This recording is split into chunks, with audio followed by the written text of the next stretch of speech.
Abdallah ibn Zubayr. Quel grand homme il fut et quel grand martyr. C'est dans le ventre de sa mère et à l'état embryonnaire que Abdallah ibn az-Zubayr prit le chemin de l'Égypte, de la Mecque à Médine. Il effectua donc ce voyage historique avant de venir au monde, alors qu'il était encore dans le sein maternel. Sa mère Asma accouchera à proximité de Médine, dans une localité appelée Koubar. Le nouveau-né ira donc à Médine juste après sa naissance, comme tous les autres compagnons mécois du messager de Dieu, sallallahu alayhi wa sallam. Cet enfant né de l'Égypte sera ensuite présenté au prophète alayhi wa sallam, qui l'embrassera avant de lui mettre dans la bouche une date qu'il avait mâchée et de lui en frotter le palais. La première chose qu'Abdallah ibn az-Zubayr mangera sera donc une date mélangée à la salive du noble prophète sallallahu alayhi wa sallam. Les musulmans se réuniront ensuite pour se rendre chez ce premier enfant musulman né à Médine. Ils le prendront avec eux et lui feront traverser toutes les rues de Médine tout en prononçant les formules de Tahlil, La ilaha illallah, et en proclamant la grandeur de Dieu, Takbir. Si les croyants tenaient à montrer le nouveau-né aux habitants de Médine, c'est parce que les Juifs de la cité avaient une haine profonde contre les musulmans. Depuis que ces derniers s'étaient installés à Médine, les Juifs menaient contre eux une véritable guerre psychologique. Ils prétendaient, entre autres, que leurs devins avaient ensorcelé les musulmans et qu'ils les avaient frappés de stérilité pour qu'ils n'aient pas d'enfants. La naissance de Abdallah ibn az-Zubayr constituait donc un véritable démenti aux allégations des divins juifs de Médine. En montrant le nouveau-né aux habitants de la ville, les musulmans réduisaient à néant leurs stratagèmes et leurs mensonges. À l'époque du prophète sallallahu alayhi wa sallam, Abdallah n'était qu'un enfant. Mais attendu ses liens étroits avec le messager de Dieu sallallahu alayhi wa sallam, il avait pu hériter de toutes les grandes qualités prophétiques, des qualités et principes qui allaient forger plus tard sa personnalité. L'enfant grandit très vite et devint un homme sensationnel, dynamique, perspicace et au fort caractère. Sa jeunesse fut surtout marquée par la pureté, la chasteté, la dévotion et un courage hors norme. Paré de ces grandes qualités, Abdallah ibn az-Zubayr fut frayer son chemin dans cette ville éphémère. Il avait tracé sa voie et comptait la suivre avec une volonté ferme et une foi inébranlable. En 27 ans, Abdallah faisait déjà partie de ces grands héros musulmans qui avaient marqué l'histoire. Il s'était distingué lors de la libération de la Tunisie, Ifriqiya, de l'Andalousie et de Constantinople. En Tunisie, Ifriqiya, l'armée musulmane comptait seulement 20 000 hommes, alors que l'armée ennemie avait réussi à mobiliser près de 120 000 combattants. Lors de cette bataille, les musulmans se trouvèrent très vite dans une situation périlleuse. Abdallah ibn az-Zubayr jeta alors un regard furtif sur les forces ennemies afin de comprendre les raisons de leur suprématie. Il comprit que leur force venait de leur commandant en chef, qui était le roi berbère de la région. Ibn az-Zubayr le vit même en train d'encourager ses soldats à mourir sur le champ de bataille en combattant avec plus de courage et de ténacité. Abdallah déduisit donc que cette bataille ne pouvait être gagnée par les musulmans que si ce chef intrépide était tué. Mais comment pouvait-on le tuer alors qu'il se retranchait derrière une armée tumultueuse qui écrasait les musulmans tel un ouragan? Seule la témérité de notre compagnon et son intrépidité exceptionnelle pouvaient apporter une solution à ce problème. Abdallah ibn az-Zubayr appela alors quelques frères d'armes et leur dit « Couvrez-moi, puis attaquez avec moi ». Il traversa ensuite les lignes compactes de l'armée ennemie aussi rapidement qu'une flèche. Lorsqu'il arriva devant le roi berbère, il lui asséna un coup mortel qui le jeta à terre. Avec les soldats qui l'avaient accompagné, Ibn az-Zubayr se tourna ensuite vers les hommes de la garde rapprochée du roi et les exterminèrent. Lui et ses hommes proclamèrent ensuite la grandeur de Dieu à haute voix. Les combattants musulmans pouvaient maintenant observer un étendard musulman flotter à l'endroit même où le roi berbère donnait ses instructions et encourageait ses combattants. Comprenant que la victoire était imminente, les musulmans chargèrent l'armée ennemie à l'unisson, ce qui provoqua la défaite de celle-ci. Lorsque le commandant en chef de l'armée musulmane, Abdullah ibn Abi Sarh, a pris le rôle qu'avait joué Abdullah ibn Az-Zubayr dans la victoire des musulmans, il voulut le récompenser en lui confiant la mission de se rendre à Médine pour communiquer lui-même la bonne nouvelle au calife Ousmane. Cependant, l'héroïsme inégalable d'Ibn Az-Zubayr sur le champ de bataille était moindre comparé à sa grandeur dans le domaine de la pratique adorative. En sus de toutes ces qualités militaires qui auraient pu le porter à la vanité et à l'orgueil, notre compagnon occupait une place éminente au sein des ascètes et des dévots. Il n'était pas influencé par ses origines, ni par sa jeunesse, ni par son statut, ni par sa richesse, et ni par sa force. Rien de tout cela ne pouvait l'empêcher d'être avant tout un humble serviteur de Dieu qui jeûnait le jour, priait la nuit et faisait preuve d'une humilité et d'un recueillement qui émerveillait les esprits. Omar ibn Abdelaziz dit un jour à Ibn Abi Mulaika: « Décris-nous Abdullah ibn Az-Zubayr. » Celui-ci lui dit: « Par Dieu, je n'ai jamais vu une âme comme la sienne. Lorsqu'il priait, il oubliait absolument tout. J'ai vu des oiseaux se poser sur son dos et sa nuque alors qu'il se trouvait en inclinaison et en prosternation. Les phases de sa prière étaient tellement longues qu'il ressemblait à un mur lors de l'inclinaison ou à un habit déposé sur le sol lors de la prosternation. Une fois, un projectile tiré par une catapulte passa même entre sa barbe et sa poitrine, alors qu'il était en inclinaison. Et par Dieu, il ne remarqua rien, ne trembla pas, n'arrêta pas sa lecture du Coran et ne s'empressa pas non plus de quitter son inclinaison rukou. Les récits authentiques que l'histoire nous rapporte sur les pratiques cultuelles d'Ibn Az-Zubayr ressemblent à de véritables légendes. Pour résumer, nous pouvons affirmer qu'il était un serviteur de Dieu très pieux, à la motivation exceptionnelle. Son jeûne, sa prière, son pèlerinage, ses veillées en prière et sa noblesse d'âme reflétaient toute la grandeur de sa piété. Bref, sa foi profonde en Dieu et sa crainte du Tout-Puissant faisaient de lui un homme d'exception. On interrogea un jour Abdullah ibn Abbas à son sujet. Malgré le désaccord qu'il y avait entre eux, il dit: il était un lecteur assidu du Coran. Il suivait la tradition sunna de l'envoyé de Dieu, sallallahu alayhi wa sallam. Il était soumis à Dieu et il jeûnait pendant les jours de grande chaleur par crainte de son Seigneur. Il était le fils de l'apôtre du messager de Dieu, sallallahu alayhi wa sallam. Sa mère était Asma, la fille du véridique Abu Bakr, et sa tante était Aïcha, l'épouse de l'envoyé de Dieu, sallallahu alayhi wa sallam. Nul ne peut donc ignorer son rang, si ce n'est une personne que Dieu a rendue aveugle. Abdullah ibn Az-Zubayr avait aussi une grande force de caractère.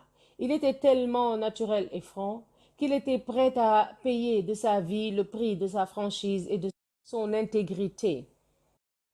Lors du différend et ces combats qui l'opposèrent aux Umayyads, Al-Hussein ibn Numayr lui rendit un jour visite pour lui annoncer la nouvelle de la mort de Yazid.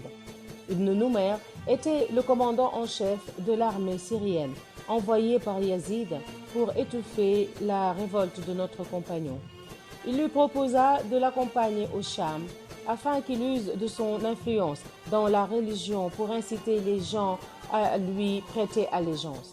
Abdullah refusa son offre car, selon lui, il fallait d'abord punir l'armée du Cham pour les attaques scélérates menées contre Médine dans le seul but de servir les convoitises des Umayyads.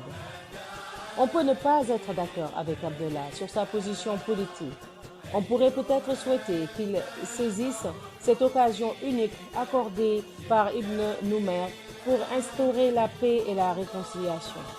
Toutefois, qu'un homme s'attache à ses principes et à ses convictions en rejetant et en refusant la tromperie et le mensonge est une chose qui mérite admiration et respect. Pendant le siège de la Mecque par Al-Hajjaj, il y avait parmi les défenseurs de la cité un grand nombre d'Abyssins qui étaient réputés pour être de très bons archers et des combattants très habiles. Mais lorsque Ibn az-Zubayr les entendit tenir des propos irrespectueux et injustes à l'égard du calife défunt Ousmane, il les réprimanda en leur dit « Par Dieu, je n'aimerais pas être assisté contre mon ennemi par des gens qui détestent Ousmane. » Puis il se passa de leur service, bien qu'il ait besoin d'eux dans cette épreuve. Mais sa cohérence, sa franchise, sa fidélité et ses principes et sa foi le rendaient indifférent à la perte de 200 de ses meilleurs archers. Il se sentait obligé de se séparer d'eux à partir du moment où il n'avait plus confiance en eux. Il importait peu à Ibn az-Zubayr que la bataille soit décisive ou qu'il ait plus de chances d'emporter la victoire avec le soutien de ses archers qualifiés. Sa résistance face à Muawiyah et son fils Yazid était un vrai exploit. Pour notre compagnon, Yazid était bien le dernier qui pouvait prétendre au titre de calife si tant est qu'il en avait les compétences. La position d'Ibn az-Zubayr était juste car effectivement Yazid n'avait aucune des qualités requises pour devenir calife. Rien ne pouvait justifier sa succession à Muawiyah et rien ne pouvait intercéder en sa faveur au vu des crimes et vices dont il s'était rendu coupable. Comment donc Ibn az-Zubayr pouvait-il lui prêter allégeance après avoir déclaré clairement à Muawiyah son opposition? Il réitéra son refus devant Yazid lorsque ce dernier accéda au pouvoir. Ibn az-Zubayr ne changea pas non plus la position face aux menaces de mort de Yazid. Un jour, il dit même « Je ne prêterai jamais allégeance à un ivrogne ». Il composa aussi un poème dans lequel il dit « Je ne ramollirai jamais dans ma recherche de la vérité, à moins qu'une pierre vienne se ramollir sous les dents. » Ibn az-Zubayr continua à assumer la charge de commandeur des croyants depuis la Mecque qu'il avait choisie comme capitale de son gouvernement dont dépendait le Hijaz, le Yémen, Bassoura, Koufa, le Khurasan et le Cham, sauf Damas. Les habitants de ces cités et de ces régions lui avaient prêté allégeance. Les Omeyyades se montreront tenaces face à lui et lui combattront sans relâche. Le plus souvent, Ibn az-Zubayr sortira victorieux de ces conflits. Les choses changeront à l'époque du calife Abd al-Malik ibn Marwan, car celui-ci confiera l'attaque de la Mecque à la pire des créatures, un véritable criminel, connu sous son agressivité. Il s'agit d'Al-Hajjaj ibn Yusuf al-Thaqafi.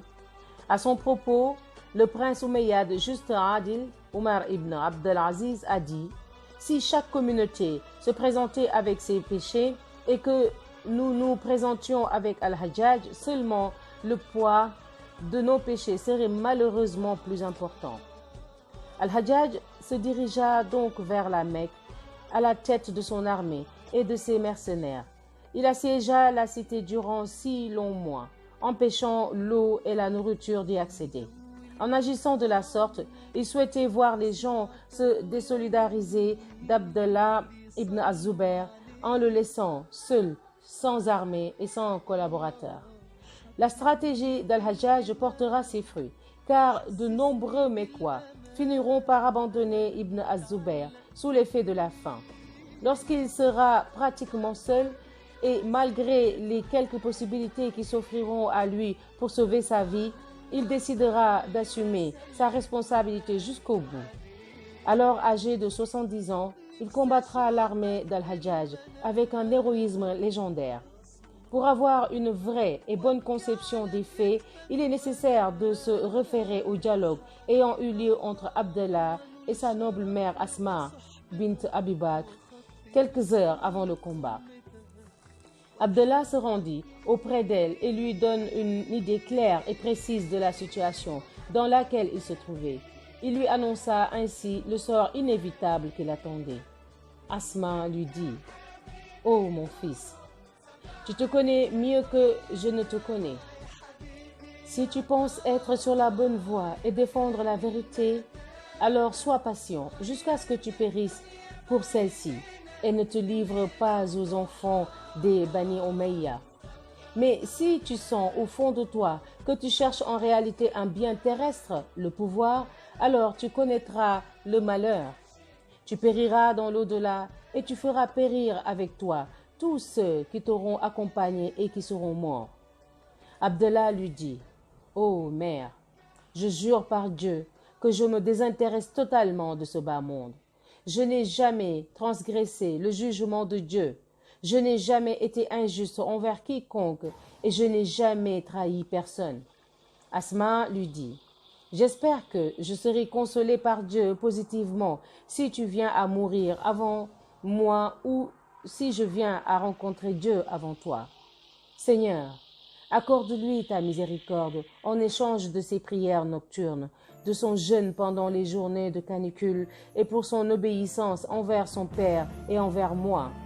Seigneur, je te le confie et j'accepte ce que tu as décidé pour lui. Accorde-moi donc une récompense pour la perte de mon fils Abdallah ibn Az-Zubayr, de la même manière que tu récompenses ceux qui patientent et se montrent reconnaissants. » Après cela, Abdallah et Asma s'échangèrent une accolade pour faire leurs adieux. Une heure après, suite à un affrontement féroce dans lequel le rapport de force était déséquilibré, le martyr tomba sous le coup de ses ennemis. Mais cela n'assouvit pas pour autant la haine d'Al-Hajjaj, qui s'érigea en apôtre de la mesquinerie et du mépris en ordonnant la crucifixion de la dépouille mortelle de Abdallah ibn Az-Zubayr. Sa mère, âgée alors de 97 ans, se déplaça sur les lieux pour voir son fils crucifié. Telle une montagne élevée, elle se dressa dignement devant son fils. Frappé par l'opprobre et l'avilissement, Al-Hajjaj s'approcha d'elle et lui dit « Ô mère, le prince des croyants, Abd-el-Malik ibn Marwan, m'a ordonné de prendre soin de toi. As-tu besoin de quelque chose ?» Asma lui rétorqua alors « Je ne suis pas ta mère, mais uniquement la mère de cet homme crucifié, et je n'ai pas besoin de toi. Je souhaite toutefois t'informer au sujet d'un hadith que j'ai entendu du messager de Dieu, sallallahu alayhi wa sallam, et dans lequel il a dit « Un imposteur et un destructeur Moubir surgiront de la tribu de Thaqif. Nous avons certes tous connu l'imposteur. Quant au destructeur, je pense qu'il ne peut s'agir que de toi. » Abdallah ibn Omar s'approcha alors d'elle pour lui faire ses condoléances et pour l'inviter à se montrer patiente dans cette épreuve. Elle lui dit alors « Et qu'est-ce qui m'empêcherait de patienter alors que la tête du prophète Yahya ibn Zakaria a été donnée en cadeau à une prostituée parmi les enfants d'Israël ?» Quelle grandeur d'âme de la part de Asma, la fille du véridique Abu Bakr. Y a-t-il des mots plus forts que ceux prononcés par Asma à l'encontre des hommes qui ont tranché la tête de Abdallah ibn Az-Zubayr avant de le crucifier? Certes, la similitude était évidente. Si la tête d'Ibn Az-Zubayr avait été donnée en cadeau à Al-Hajjaj et à Abdallah Malik, la tête d'un noble prophète Yahya alayhi salam avait jadis été offerte à une prostituée méprisable issue des enfants d'Israël se nommant Salomé. Cette belle comparaison faite par la fille d'Abou Bakr était très réaliste. Il était finalement normal, avec une mère de cette trempe, que Abdallah ibn Az-Zubayr vive une vie intense et mouvementée, une vie pleine de courage, d'héroïsme et de bonté. Que la paix soit sur Abdallah et sa mère Asma. Que la paix les accompagne dans le cortège des martyrs immortels, des dévots et des pieux. La prochaine lecture se fera sur le récit d'Abdallah ibn al-Abbas.